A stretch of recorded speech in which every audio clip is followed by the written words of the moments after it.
Vaheguru, Satnam, blessings. Thank you very much for joining me again. Today I have actually finished the book, but I have some supplementary chapters, and I'm still toying with the idea as to which ones I want to read out, because I want to try and put across a universal sort of feel so that anyone, Sikh, non-Sikh, can understand what I am reading through. This chapter I thought was important because it is my take on the Sikh way of life and brief history. I will try and keep it as brief as I can. And first of all, once again, I'd like to thank all of you for Vaheguru, for SikhNet, for SYA, for giving me this opportunity of reading through my book, which has been a real pleasure. And I'd like to think that with every chapter, we have improved in the presentation. Yes, Jamil? But it's been good fun. Well, we are sitting back in lockdown in this amazing transformational period on this planet and within each of us. And it's been a time to be able to engage with others around the globe. And we are very excited this morning because we have a lullaby which we are putting on today on our YouTube channel. It's Dya Singh. I don't know how you go around looking for YouTube channels. I'll put it on. But Jamil will put it on soon, so that in about half an hour after we finish, or maybe 1 hour, we'll have that lullaby loaded. And it's be very exciting. And please feel free to send back remarks to me personally. It can be through contact@dyasingh.com, contact@dyasingh.com, or other channels through which you know how to get through to me.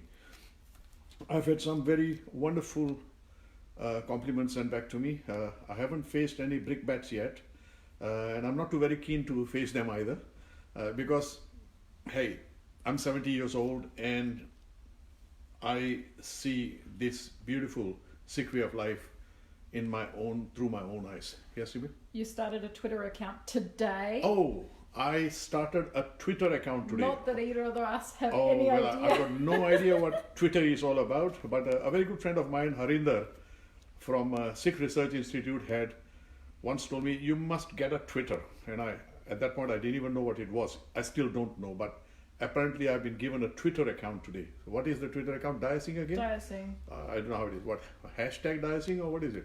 I don't know. We don't know. It's Dya Singh anyway. So we'll be sending out some messages on Twitter as well. Anyway, let's get back to this very exciting chapter. We have a picture of the Golden Temple taken by my daughter. And I've got my two grandchildren standing on the side in this particular picture. And this is my view, biased obviously, and my limited intellect as well. A brief narration of the history of my way of life, especially our Sikh gurus, our masters, our teachers, might perhaps give a better understanding of what I have written in this book. In-depth information on Sikh history can be obtained from other sources. There are many these days. This is just a brief narration from my perspective, how it influenced my life and continues to affect me and help me in my progress in life and being happy. To me, the life philosophy of faith that I adhere to, Sikhism, is a tool for self-improvement and happiness, a tool to make the most of this life. Guru Nanak Sahib, the founder of Sikhi, was born in 1469 AD in Kartarpur, now in Punjab, Pakistan. The faith flourished mainly in the Punjab region, the northwest corner of the Indian subcontinent. So for you, it will be somewhere there. Yes, on that side. For me, it's on this side. So you know what I mean. Northwest corner of the Indian subcontinent. As Easterners, or at least we from the Indian subcontinent, treat religion quite differently than from a Western viewpoint. hence the term way of life. The closest term for the Western term religion we have is dharam or dharma. Dharam to me simply means righteousness, living in accordance with his hukam, God's divine law. It is also described as one's righteous duty, lofty purpose, divine duty, or responsibility in life. Responsibility towards one's family, towards one's community, and towards all of God's creation around us, including care for the planet. Dharam does not even mean one's responsibility towards God, but more about doing the right thing and living by his will. In Sikhi, Vaheguru, the supreme energy is also a set of attributes, and being godlike is the epitome of life as a human being. It is not about appeasing a loving or vengeful God or conforming to the rules and regulations of a religious hierarchy.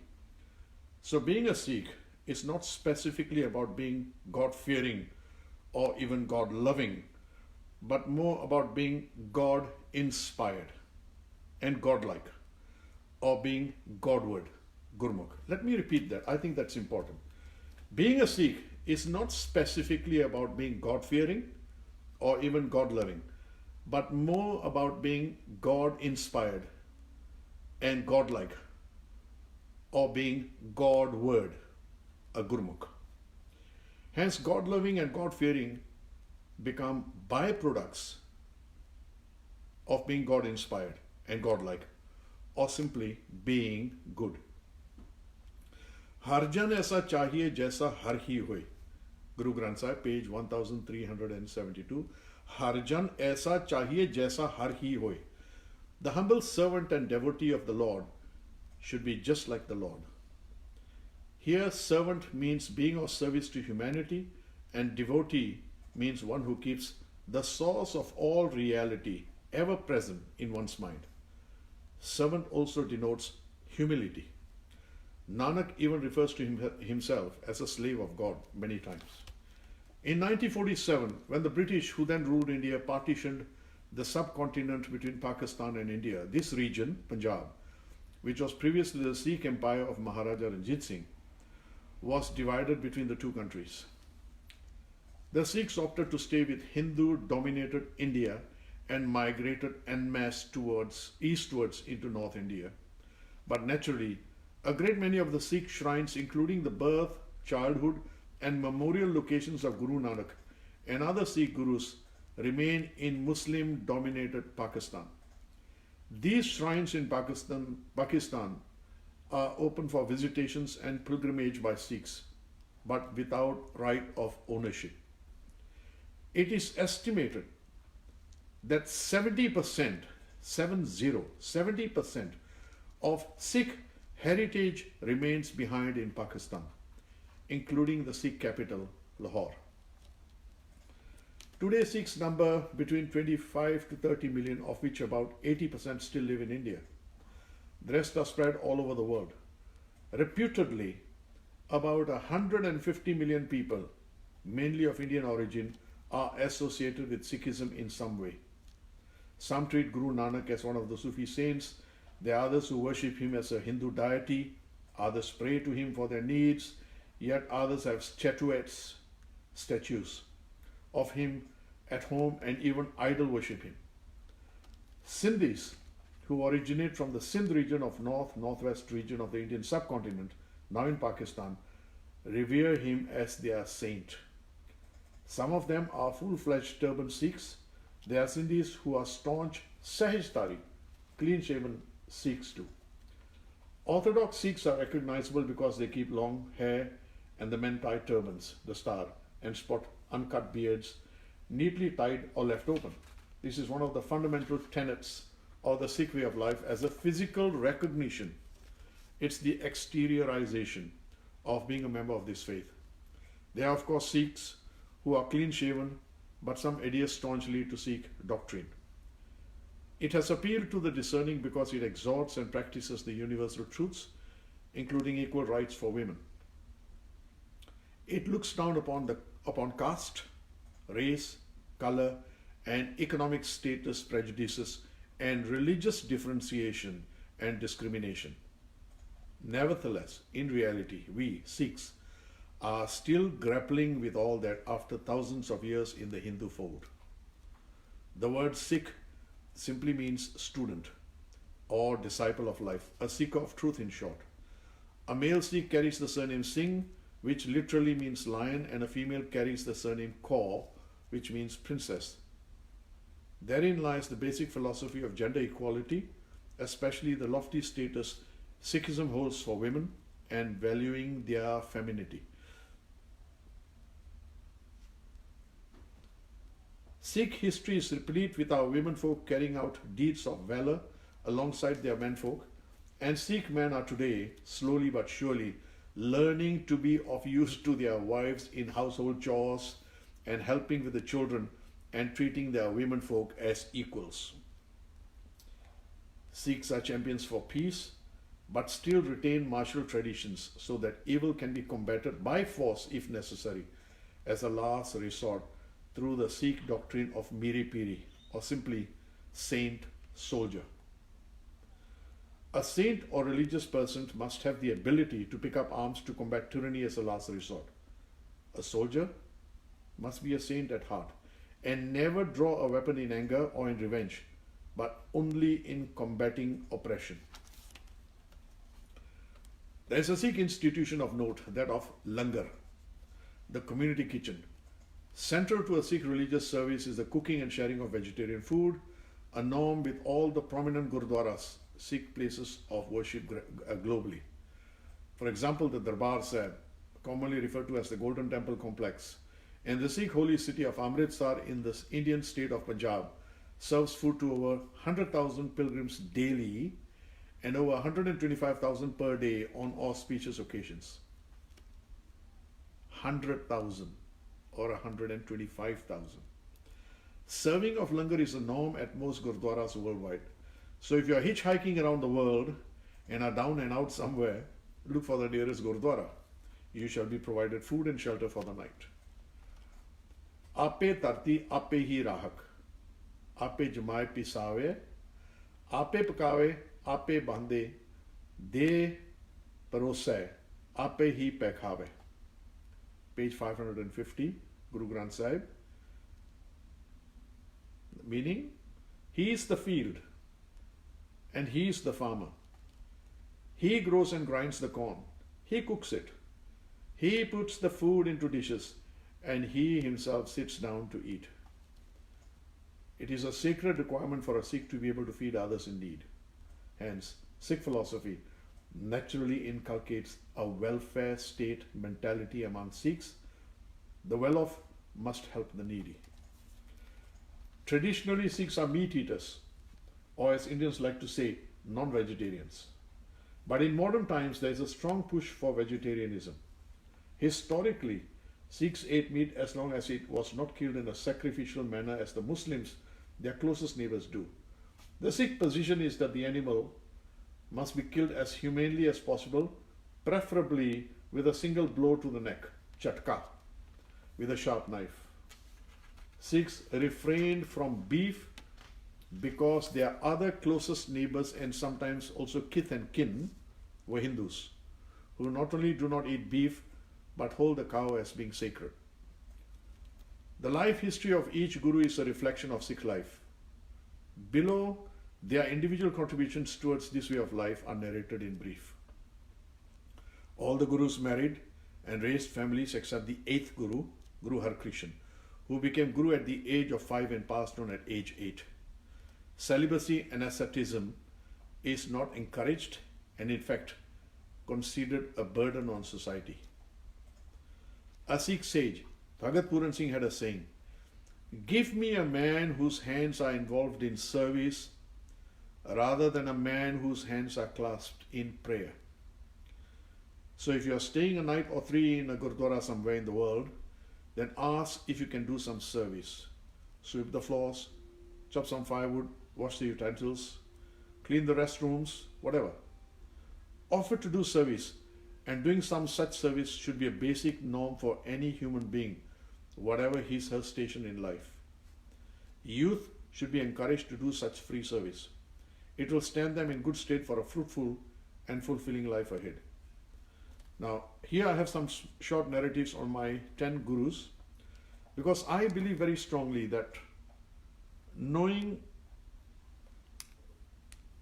more about the lives of the Guru Sahibs, our masters, our 10 masters, culminating in the Guru Granth Sahib, I think is very important.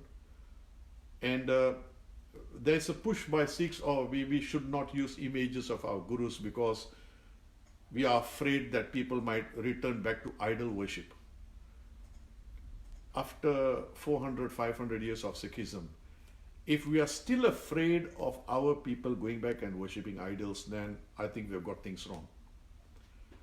Because I believe that each of us has an image of each guru. If you know each guru intimately, because they are my heroes.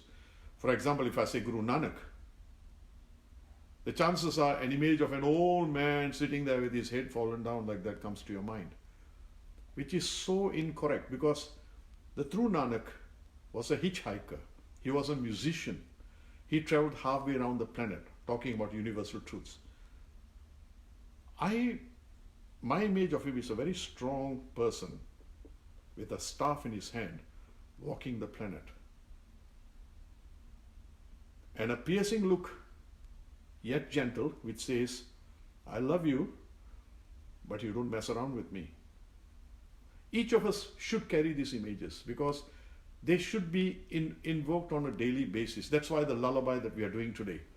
Because I believe the children should have created their own images. In fact, I encourage youngsters to draw the images of each guru, because I can turn around to a class of youngsters and say, all right, draw me Guru Har Krishan. So if they did not know who Har Krishan was, what he stood for, how can they draw Guru Har Krishan? So this is an attempt to tell everyone, please teach your children at least the basic history, life history of each guru. Let me put back my glasses without unfolding my page. So let's start with Guru Nanak. 1469-1539, the founder of our way of life, was a great advocate of divine music and God-inspired verse. He traveled widely westward to the Mediterranean Sea, including memorable visits and stays in Mecca, Medina, and up to Baghdad, east to China through Tibet, and south to Sri Lanka. The full extent of his journeys, which we call udasis, are as yet not fully known. Unsubstantiated accounts persist of his travels to Africa, to Rome, northward to as far as Azerbaijan in the former Russia, and into China. He was accompanied on almost all these journeys by his childhood friend and rabab player, a Muslim named Pai Mardana. Guru Nanak preached and sang to the masses about godliness, being good, the futility of empty rituals, and blind faith. He preached the fatherhood of the one God and the motherhood of creation. The fatherhood of the one God and the motherhood of creation. Godhood is not achieved through the faith or religion or caste you belong to, but your own aspirations in searching and reaching for the truth through constant, unceasing worship of the infinite and unfathomable source of all existence, raising a family, earning an honest living, sharing with those who are in need, and service unto humanity. That in a nutshell is a Sikh.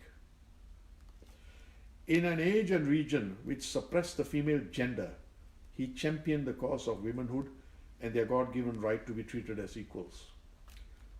This cause was championed by all latter gurus.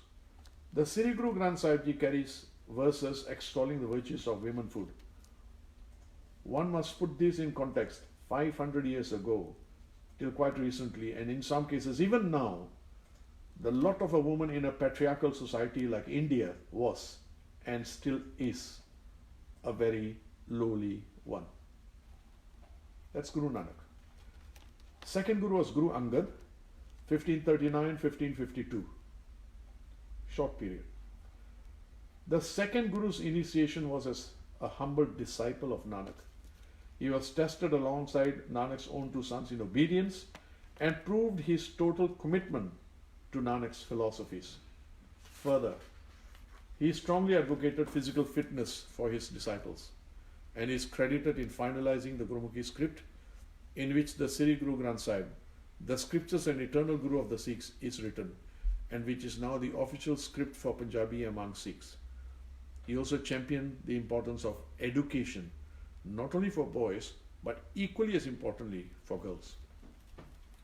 The third Guru, Guru Amar Das, was the longest serving Guru. In fact, he became Guru at the age of 77, after a decade of selfless service in the house and free kitchen, langar, of Guru Angad. Service was his forte, which led him to be a very humble person. He proved to be a very wise Guru, and the center he set up at Goindwal in Punjab is called the fountainhead of Sikhism, Sikhidatura. The fourth Guru was Guru Ramdas. He was an orphan at the age of 5. He proved very spiritual and industrious and survived by involving himself in moderate business. His services and industrial nature is so impressed Guru Amar Das that he gave his daughter in marriage to him. He succeeded Guru Amar Das as the fourth Guru. He exhorted Sikhs to be industrious. He also selected the site and began the excavation of the pool of nectar, which was to grow into the city of Amritsar, the holiest city and Vatican of the Sikhs. He practiced detachment within affluence, internal detachment within external affluence. The fifth Guru is Guru Arjun Dev. He was the youngest son of Guru Ramdas. Guru Ramdas had 3 sons. Guru Arjun was the youngest. He completed his father's vision of Amritsar, building the Darbar Sahib, the Golden Temple. The gold, incidentally, was gifted and mounted on the Golden Temple by Maharaja Dya Singh at the turn of the 19th century. Guru Arjan was a great architect and engineer, building yet another city and spiritual center complex in Taran Taran near Amritsar. He wrote over 2,000 God-inspired hymns, and collecting all the hymns of the first 4 Gurus and selected hymns of over 30 other sages of his time and before, produced the Ad Granth, the holy scriptures of the Sikhs, in 1604. The Ad Granth was bestowed the status of Guru by the 10th Master, Guru Gobind Singh, in 1708. Guru Arjan Dev Ji was also the first martyr, the prime martyr, Shahidon Ka Sartaj, of the Sikh faith, as he was tortured to death at the command of the prevailing Mughal Muslim Emperor of Northern India, Jahangir, mainly for promoting and advocating a religion other than Islam. There's a small trivia note here. Current research appears to suggest that the first martyr of Sikhs was in fact a Muslim Qazi, Rukn-ud-Din, who had adopted Guru Nanak as his Murshid, Guru, in Mecca, on Guru Nanak's journey east to Baghdad through Mecca. He was tortured to death for his heresy by the clergy in Mecca. This is between 1511 and 1513. These are the yet unpublished eyewitness accounts of Arabian writers Tajuddin Naqshbandi and Khawaja Jainul Abdin of Guru Nanak's travels through Arabia, uncovered by Said Mustaq Hussain, who later became Sant Said Prithpal Singh Ji of Patiala. So I think the book has been published, but I'm not quite sure yet. Now, on to the 6th Guru, Guru Har Gobind. Guru Har Gobind, the son of Guru Arjan, was more a man of action. He dressed like a king and was referred to as the true king, Sacha Padsha. He introduced, or rather finalized, the philosophy of Miri Piri. Miri Piri was established by Guru Nanak. The whole philosophy is Guru Nanak,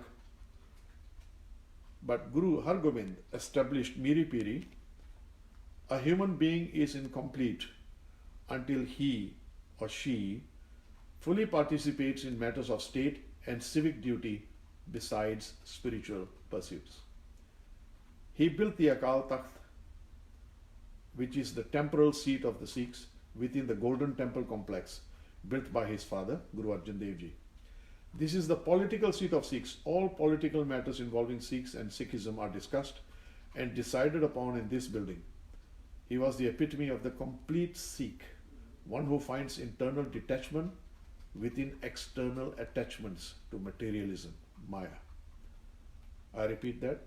One who finds eternal detachment, one who finds internal detachment within external attachments to materialism, Maya. He was the first Guru to put up armed opposition to the oppression of the Mughals, realizing the saint-soldier philosophy as espoused by Guru Nanak. The seventh Guru was Guru Har Rai. Knowledge and care for the ecosystem. That was his forte. Libraries, dispensaries, flora and fauna. Guru Har Rai was a caring soul and very tender towards flora and fauna. He cared for the Sikh personally and exhorted Sikhs to grow trees and plants and care for animals. Nevertheless, he is reputed to have had a mounted guard of horsemen too. The martial nature of Sikh psyche walked alongside the deep spiritual aspects of human living. So these are the two sides of the coin of Sikhism. The martial nature of Sikh psyche walks alongside the deep spiritual aspects of human living. We look upon him as our patron guru for a greater awareness of the environment. His investiture of Guruship on 14th March 1644 is now looked upon as the International Sikh Environment Awareness Day. And 14th March also happens to be the start of the Sikh year, which starts in the month of Chet. First of Chet is 14th of March. And the second month is Vasak, starting on the 1st of Vasak, which is now held on 14th of April, which is the greatest day in the Sikh calendar because we got our formal identity 1 month into the Sikh calendar. Moving on to Guru Har Krishan. Guru Har Krishan became the Guru at the age of 5 years old. And history shows that he proved very capable even at that age. His stay though was brief, passing on at age of only 8. In his memory stands one of our 2 prime Sikh shrines in the heart of the city of Delhi, called Bagla Sahib. He worked tirelessly to save victims of a plague and succumbed to it himself. The other prime shrine of Sikhs in Delhi is Gurdwara Seesganj, marking the spot where the 9th Guru, Guru Tegh Bahadur, was beheaded on the orders of the Mughal Emperor Aurangzeb. That leads us to the 9th Guru, Guru Tegh Bahadur. In the true spirit of Sikhi, Tegh Bahadur, the 9th Guru, gave his life so that the Hindus of Kashmir and northern India, who were being forcibly converted to Islam by the ruling Muslim monarchy, would be left alone to practice and worship according to their faith. A Sikh must oppose injustice even when it is against followers of another race or religion. He championed the right to worship of any group of people, an intrinsic part of Sikh psyche.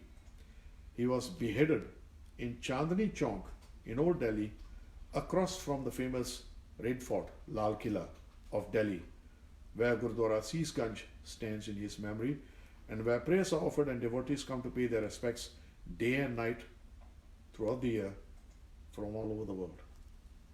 This leads to our 10th master, Guru Gobind Singh, who was the son of Guru Tegh Bahadur, only son.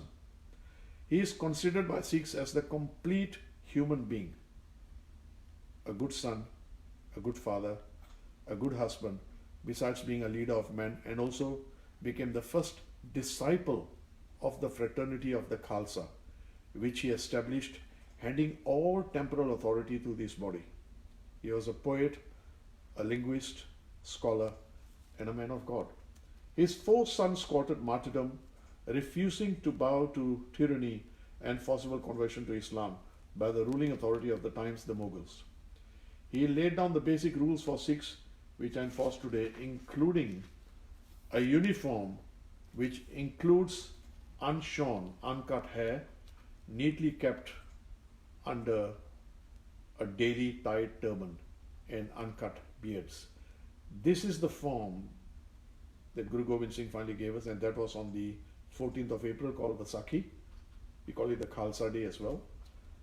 And it is 1 month into the Sikh year. And finally, the 11th and eternal Guru, the embodiment, the living Guru of the Sikhs, the Guru Granth Sahib, which was established in 1708. Guru Gobind Singh bestowed the spiritual authority of the Sikh way of life to the scriptures of the Sikhs compiled by 5th Master Guru Arjun Dev Ji, after inserting further God-inspired verses of his father Guru Tegh Bahadur. The Sri Guru Granth Sahib Ji is revered by all Sikhs worldwide today and shall be into time immemorial. Hence the Sikh maxim, in the end was the Word. Christianity says in the beginning was the Word. Sikhism says in the end was the Word. The Guru Granth Sahib, there are some details about the Guru Granth Sahib which I will not go into. The universality of Guru Granth Sahib is further proved by the fact that various names for God are used, namely the Muslim Allah, Khuda, Rahim, Rab, the Jewish Jehovah, various names from Hinduism like Ram, Hari and so on, and the Sikh Vaheguru, Satnam, Akal Purkh, Karta Purkh and so on. The word Naam, which simply means name, is used throughout, suggesting that it does not matter what name you have for him, just use it anyway, as long as it creates a greater awareness of the present moment and his constant presence within you. I'll just quote from one Western author, Pearl S. Buck, has this to say of the Guru Granth Sahib. There is something strangely modern about these scriptures, the Guru Granth Sahib. They speak to a person of any religion or of none. They speak for the human heart and the searching mind. That's, in a nutshell, my personal beliefs and why I look upon Sikhi as my way of life. There is a point in our lives when we consciously decide whether we want to follow a particular way of life. And even though I was born a Sikh, my conscious decision to be a Sikh came at about the age of 20. I went through the initiation of being the Khalsa. I have my own views about what the Khalsa is, the pure. But at heart, Sikhi was my way of life because I found it the most modern and the most evolutionary. So, there's a picture here of the Dalai Lama wishing us well at a concert. I don't know whether the book will say it, but I'm not going to bother. Look, what's the point? Imagine the Dalai Lama meeting us. We are sitting on stage and the Dalai Lama greets me and says, "You have reminded me of the Golden Temple." And the Sikhs, very helpful people. That's what he told me. So, this is what we do. And the reason why I wanted to read all the names of the 10 Gurus today was because of the lullaby. I believe every Sikh child should intimately know some of the background of each of their Gurus. And for that, images are very important. My grandson comes here. I have got a picture of Bachittar Singh, Baba Bachittar Singh, who killed an elephant with a spear, a raging elephant which had been intoxicated by the Mughals, and it was going to smash the doors of the fort in which they were held. And it reminds me of Lord of the Ring. There's a scene in the Lord of the Ring. I don't know. I'm a film buff as well, and there are these huge elephants coming towards the fortress. And I think of Guru Gobind Singh behind the doors, and Baba Bachittar Singh saying, "I will get the elephant." And he steps out on his horse, and The first thing my grandson does is comes to the house and he looks for that picture and he looks at that. He said, Nana, can you tell me the story of Bachittar Singh? He even knows the name. So images of our gurus, backgrounds of our gurus, historical figures, I think is very important for the children. Because of that, we created this lullaby, which is now going to be released in about half an hour, and I'm sure SikhNet will put it out for us as well. Photos. Sorry? Sri Kirta's pictures and the pictures are painted by Sri Kartar Kaur Khalsa from, I think she's still in Hispaniola, isn't it? No, LA. Oh, she's in Los Angeles. Oh, of course. And again, thank you to SikhNet. We'll put it out. I'm excited. My daughter has been working on this, and I'm going to go back now with her and finalize that, and we'll put it out, which will perhaps give some significance of what I've read about our 10 gurus today. And tomorrow, we'll move on. There is a devotional music as meditation workshop. I'll give you some of my views about what I think Kirtan is and all that. And then after that, perhaps there will be one other session to complete this book. Once again, bless you all. Thank you very much for all your time. So keep your eyes out. We are going to release the lullaby. Blessings. Make sure that you stay in peace and in Chardikala, and may you be in peace, harmony and happiness with the family which you are stuck with during this lockdown and this pandemic. So Vaheguru be with you. Blessings.